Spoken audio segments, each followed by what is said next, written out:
Razor, you okay? Morning. Firstly, can we check on Alan Saint-Maximin? How's he doing, and when he'll be back for you? Yeah, we're not 100% sure yet on Maxi.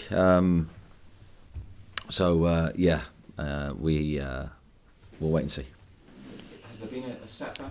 No, there's not been a setback. It's taken maybe a little bit longer than we hopefully, initially thought. But no major setback, no. But with hamstring injuries, we have to be careful. Last weekend at Aston Villa, you got Miguel Almiron back on the pitch for most of the second half. He'd been out for around a month. If you need him and ask him to start against Spurs, is he ready and fit enough for that? He's an option. I'd say he's in contention. Yeah, he's had minimal training. He's trained this week and trained well, as Miggy usually does. I was pleased to see him back on the pitch. But prior to that, yeah, he had quite a long absence. So we'll wait and see. I'll try and make the right call for him and the team. More generally on Almiron, it was about a year ago that he actually wasn't getting into your team, and we all know how well he's done for you this season and how important he's been. How would you say that his game has grown and developed over the last 12 months? Yeah, well, I think he's always had the physical capabilities to deliver off the ball. I think he's an incredible performer for us. He's certainly helped us with our high-intensity pressing game that we wanted to implement. On the ball, I think he's vastly developed his game. I think he's now got a unique way of playing. He's got unique relationships as well with the team, with Kieran and Sean and Bruno. It's quite evident when we play how he links up with those players. So, I think his game's in a good place. We're delighted to get him back fit. He's a big player for us. So he's obviously always had that in him, but he turned 29 in February. Is it common to see that kind of development at this level in a player at that stage of their career, would you say? I'd say it's probably slightly unusual to have the change in his goal scoring form this year compared to previous seasons. But as I always say, I think the player deserves huge credit because he's really got his head down and worked, and he's developed his game. I've seen him honing his skills finishing wise regularly after training to try and be the best finisher he can be in the positions that he's going to find himself in the team. So it's all come from his own hard work.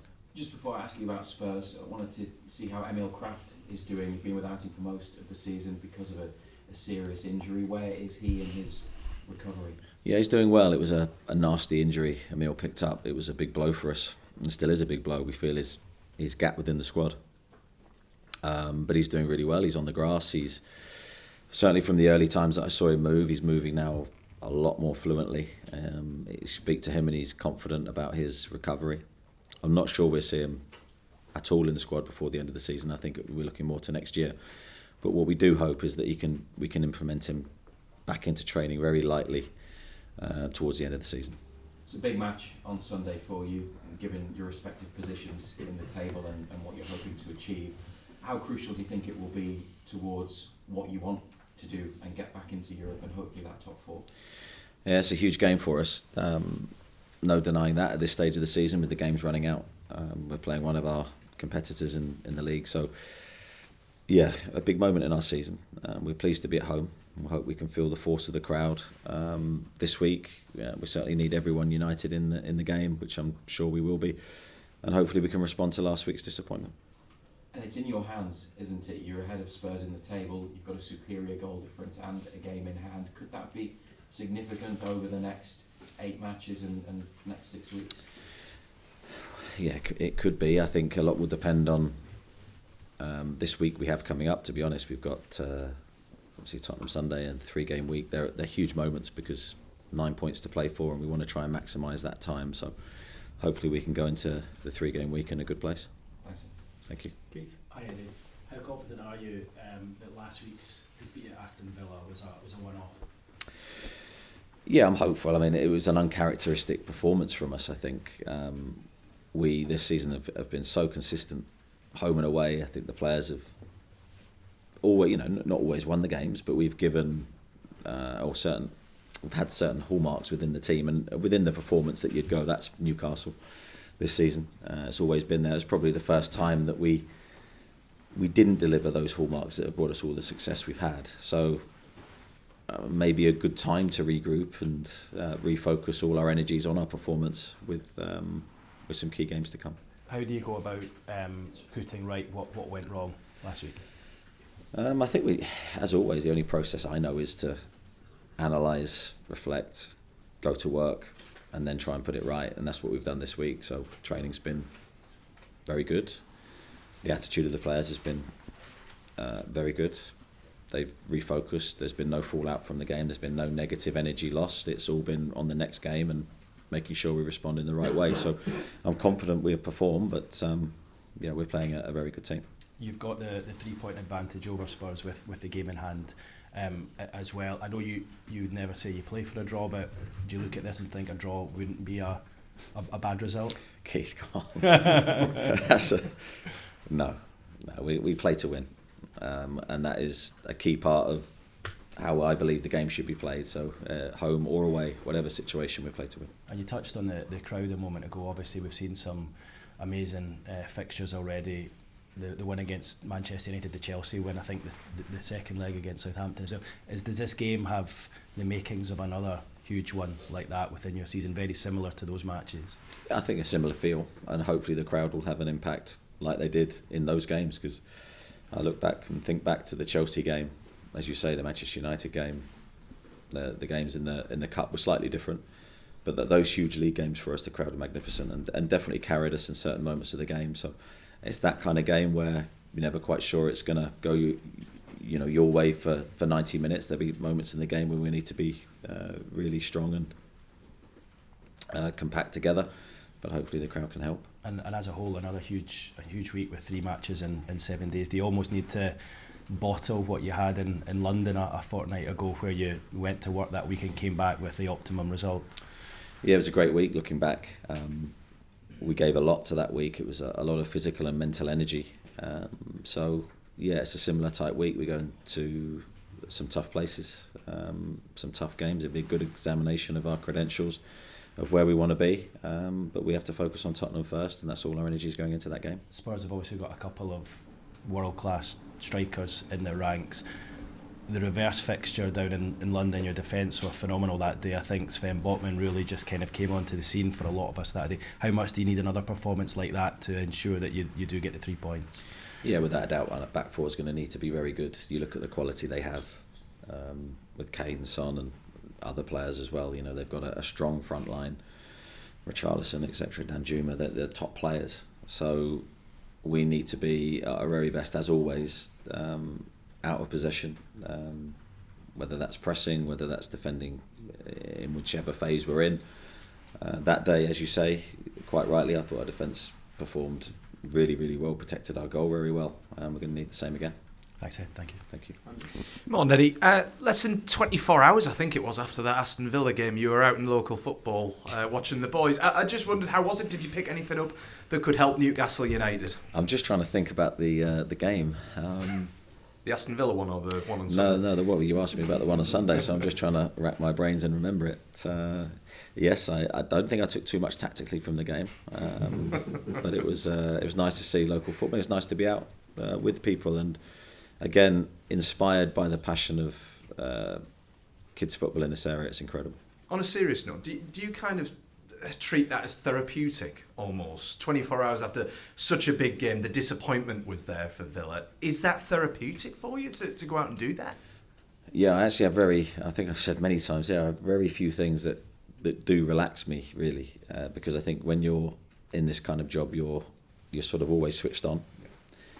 So, as I said before, and I won't go into detail, but exercising is one way, but watching my kids play is, I do actually find quite therapeutic. I do find it relaxing, and I do enjoy it, so especially when they perform well.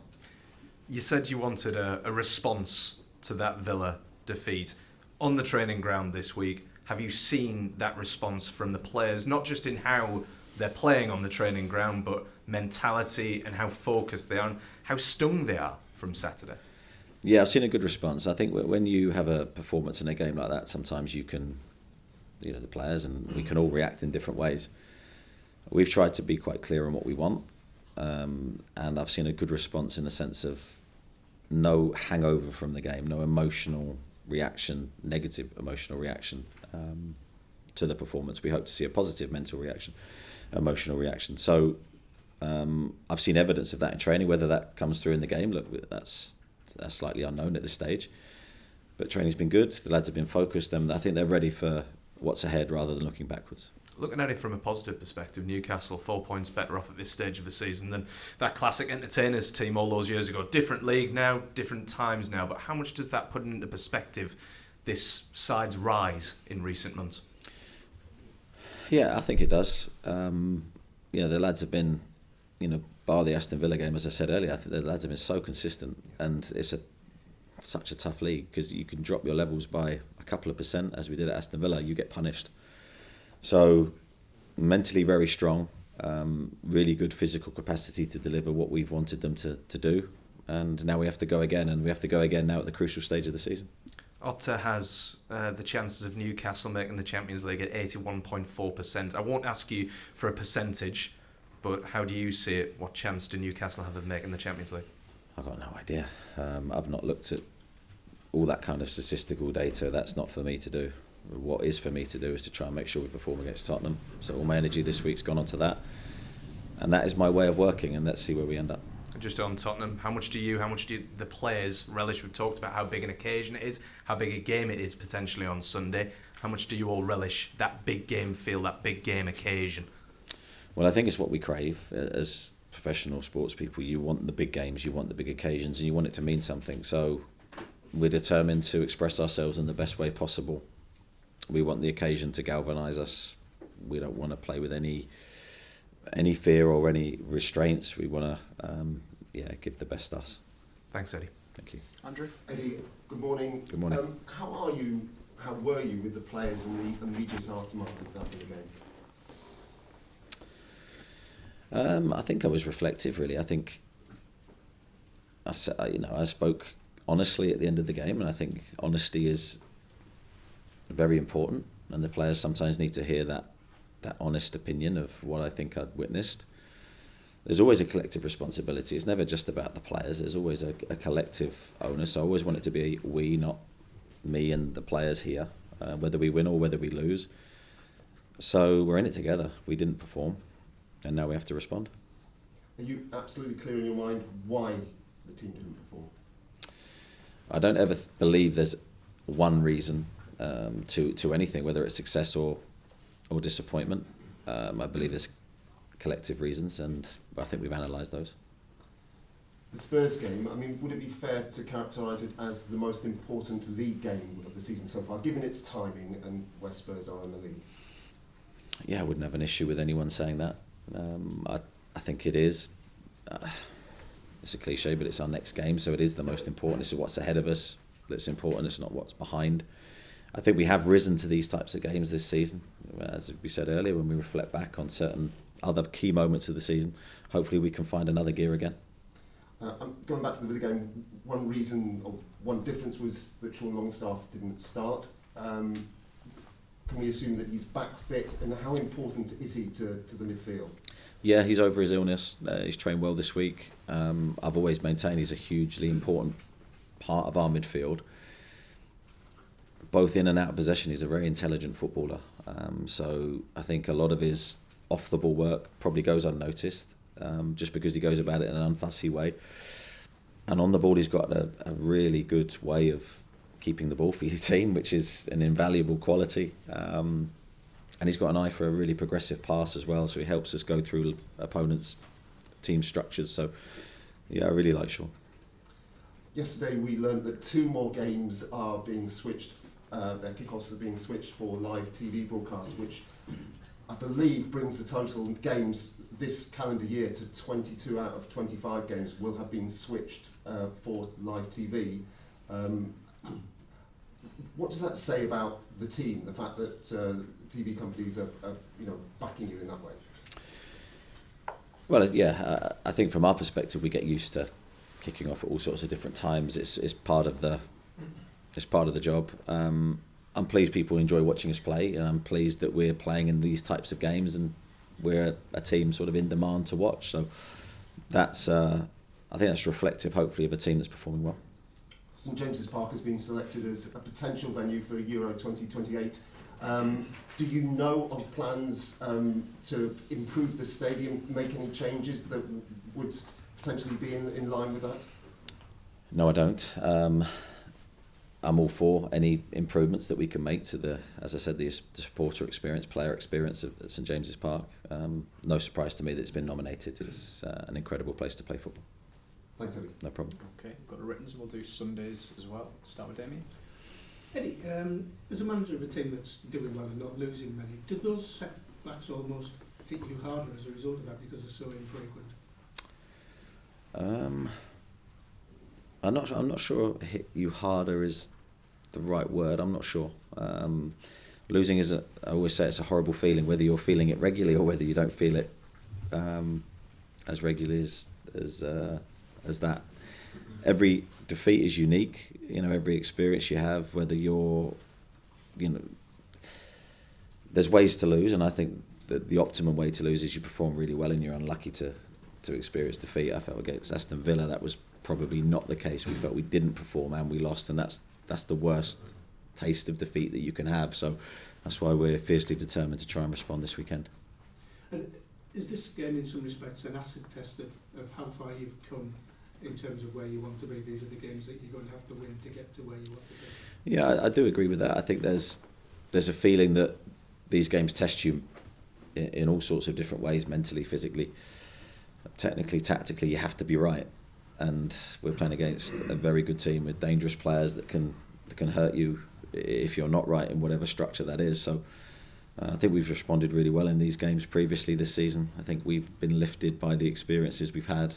Hopefully that's the case again, but certainly going to be a tough test. Jordan. You mentioned to Razor there that this is a big game because only the games are running out. Would you concede that Newcastle are in probably a top 4 battle now, and obviously you've stayed away from mentioning European football, but because the games are running out, would you say that you are in that race now for the top 4? No, I'll let you say that. We're concentrating on trying to win as many points as we can. Yes, the games are running out. We don't have many opportunities left to maximise our position. But certainly when we're playing the teams in and around us, we know the importance of it. But we're chasing and battling always against sort of ourselves, really, to try and be the best team that we can be, and that's what we're going to try and be again this weekend. Just on a different subject, Harrison Asprey played for the under-21s. I think that was his first appearance in Newcastle colours. How much of injuries impacted his time at the club so far, and is there potential for him to be on the matchday squad before the end of the season? Slightly impacted him, yeah. I think he's had a minor hamstring problem a couple of times, which has just dented his ability to train with us, really. Pleased to see him come through the game. I thought he played very well. I thought he showed his qualities. He can potentially, between now and the end of the season, be in the matchday squad. But he's very much one that we're developing and looking forward to trying to maximise his talents. Thanks. Greg. It seems a long time ago now, Eddie, but this fixture last season was actually the first game of the Saudi ownership. You came in a couple of weeks later. Can you just talk to us about the differences with regards to the club and the team you inherited, and just the whole feel around the place, because the club and the team obviously feel in a very different place? Yeah, I think sometimes when you're working day to day, you lose sight of change over a longer period of time, and although it's probably been a short period of time really in terms of football, I feel the club has changed a lot. The training ground, obviously, huge improvements has happened internally. The playing squad naturally evolves. The feeling has changed, certainly from these press conferences when I first arrived, which was very much, of course, associated with our league position, relegation based, and now it's a totally different tone and theme. And sometimes it's good just to, for a split second, reflect back on those changes and be proud of where we've come and the speed of our journey, really. But that's a split second, because it always has to be about what's ahead, and what's ahead of us now is an opportunity to finish the season as strongly as we can and try and achieve something really special. From that very first day, parallels always have been drawn with Tottenham. When you look at events at Spurs over in recent weeks, and we've had confirmation this morning that Director of Football has resigned, do you look at the stability behind the scenes of your club, and is that reassuring compared to others? Because the Premier League's a pretty turbulent place at the moment in terms of ownership, managers, everything. Do you feel as if you're one of the more settled clubs? I never comment on another football club. I can only comment on this one. And I'd say we have been stable. We have been really well run from above. I'd say there's been a clarity in terms of what we can and can't do. There's been a vision. And the hard bit then is to try and carry all that out day to day. But that stability and that trust has enabled us to, in the time that we've been here, be successful. And yeah, it's rare to, I think, have that stability at a Premier League football club because the pressures that you're working in are so high. But hopefully that can remain for as long as possible. Thank you. Luke? Firstly, congratulate you on your steadfast refusal to say compete for European football. Thank you, Luke. Appreciate that greatly. I'm admiring a lot. I appreciate your words. Thank you. Did your team, in a funny way, I know this may seem an odd thing to say, did it kind of need that Aston Villa performance and result to be reminded of what it needs to do to be successful? Yeah, I don't know if... I never need reminding because of my journey to get here, both as a player and as a manager. Maybe, I'd never say that's a good thing because we don't ever want those types of performances. But sometimes when you reflect, you can reflect back in months and weeks ahead and go, that may have been a good thing for us, but time will tell. So it's always about how you respond and what lessons you learn from it, really. That's how I'd probably view that. And this is a kind of new experience for a lot of these players because you are at the top end of the Premier League and you're performing under pressure now. How confident are you that they are mentally strong enough, this group, to deal with that? Well, all season I've seen a group that has been very strong mentally, tested in lots of different ways, loads of different experiences, cut run, Premier League form. Yeah, there's such pressure at this level. They've responded really well to it. So I don't see any signs that the squad's not coping with that. I see a lot of experience as well helping to drive the team through in key moments. So I think we're equipped. I think we have what we need, and we just have to show that on the pitch. And you've got the fans behind you, which is really the kind of, we talk about it, people from perhaps outside the region don't quite understand that energy they give you when you're playing at home. Yeah, I think that's the key thing, and I think can't underestimate its power and its importance. We certainly don't. You know, a united crowd, I think, when we came to the football club, was one of the most important things, if not the most important thing we needed to do. We needed to get a link between the team and the supporters because we needed to make St James's Park a feared place to come. I think our early performances helped do that. We've generated a really good momentum at home, and the key thing is to try and keep it from both sides. Thank you. Good luck. Thank you. Oscar? And it seemed a bit of a loss to explain exactly what went wrong at Aston Villa immediately after the game. On reflection, was it worse than you thought at the time? What, the performance? Yeah. No, I think when I watched it back, I didn't think it was as usually the case. I think when you're experiencing the game, watching it live, I think you associate negativity around your emotion when you're watching when you don't perform well, and I think it's the same when you watch it back and you think you've played really well, and you're watching, we weren't as good as I thought. So both ways usually are not as high as you expect or as low as you expect, and it was certainly the case. I don't think we were as bad as maybe my initial assessment, but certainly we weren't ourselves. So you were in a terrible mood on Monday. You said your reaction to your players would be based on how you felt coming to No, I was in a terrible mood. But, well, terrible mood, but tried to hide it. Simon? Yeah, just a quick check on Bruno and his ankle. He looked a bit off it on Saturday, and it was labouring a little bit. Are you addressing his energy situation or his ankle situation, or can he manage it for the rest of the season? Bruno's ankle's fine. There's no issue with his ankle. He's training well normally. He's not missing training. He's not, covering a problem. So there's no issues with his fitness. Okay, thank you. No problem. Okay. Kieran? Eddie, we saw a player last week booed off when he came off elsewhere in the Premier League. We've seen some teams fragment when they have a bad defeat. How important is the togetherness you have here at all levels? Yeah, it's hugely important because I think it's when you have a disappointing moment that you're truly tested really as a person and as a squad, as a team member.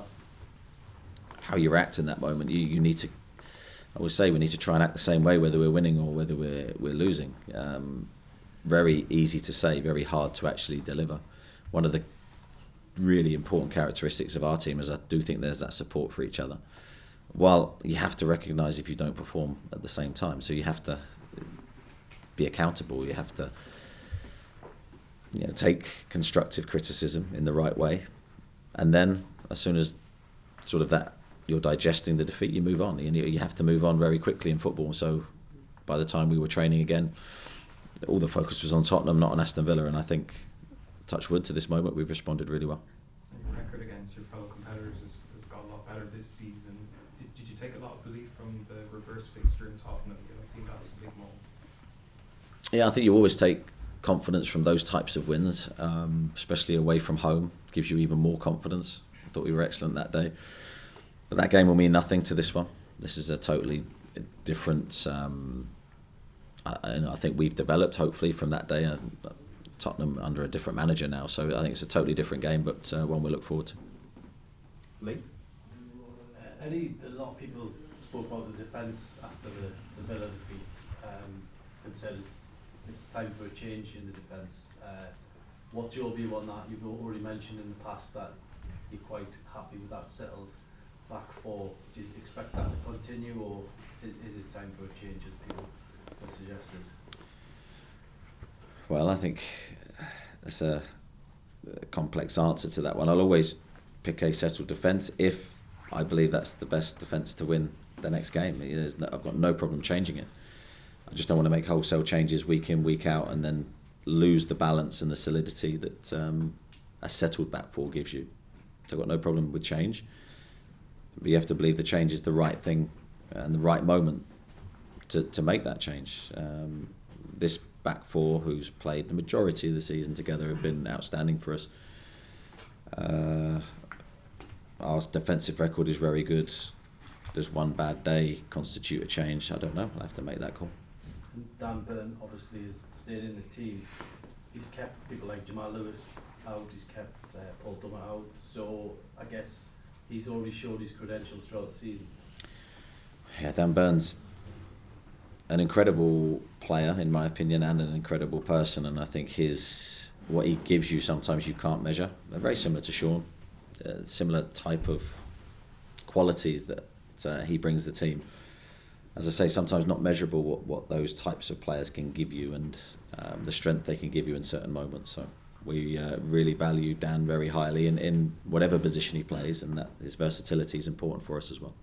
Anthony Gordon come back into the team at Villa, to some people's surprise, but is it a case of getting him to channel what he brings you in exactly the right way? Yeah, we want all that passion and that enthusiasm and that drive that he has to help develop himself and improve his game.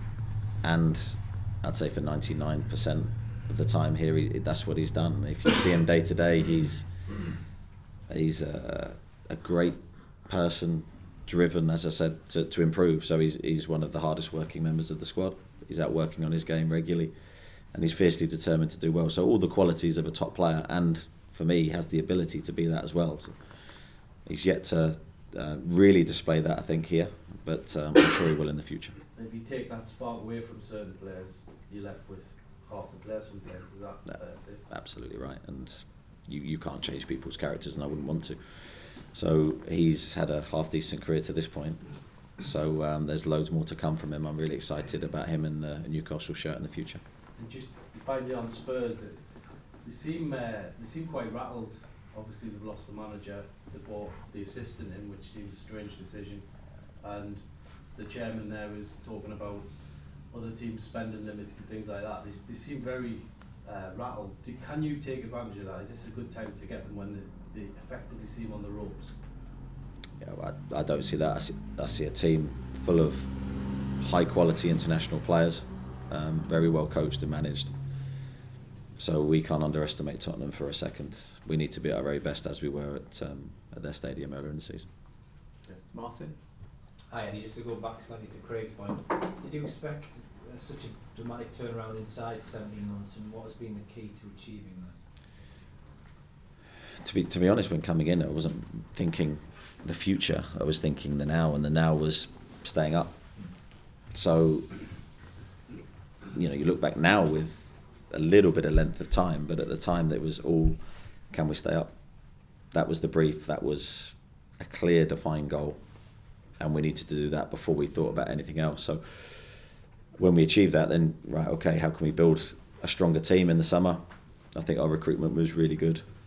Thought we made some really smart decisions in the market, which is the most important thing about building a successful club, and everything else falls off the back of that, really. You know, you're now competing toe to toe with Tottenham, and in terms of the important games you've had here, where does Sunday rank? Yeah, well, I think it would be right up there. Of course, this season we've had a cup final, which was a huge game for us. But in terms of league games, yeah, this will be right up there because we're, as I said earlier, we're running out of games and we don't have long left to get the points we need. On a different theme here, Mark Taylor came into the club this week, a former non-league footballer who was diagnosed with motor neuron disease, I think, a decade ago, and bravely fought it with along with his family and friends. What did it mean to the players and yourself to spend some time with him? Yeah, it was an amazing thing. We invited him in. It was great to experience him and his family coming to see us. Very emotional, actually. I thought the players were fantastic with him and his family. He watched training. I think he enjoyed the training session and said the players worked hard, so that was a good assessment for me. And it was just a very special moment for us all to try and inspire and help a family who have been through a lot. Mark, what have we got to Sundays? I'm just going to ask about the starts in games, Eddie, because you've been so good this season, especially against Manchester United when you came out of blocks so quickly and put them on the back foot. But maybe in the last 3 games, you've allowed the other team.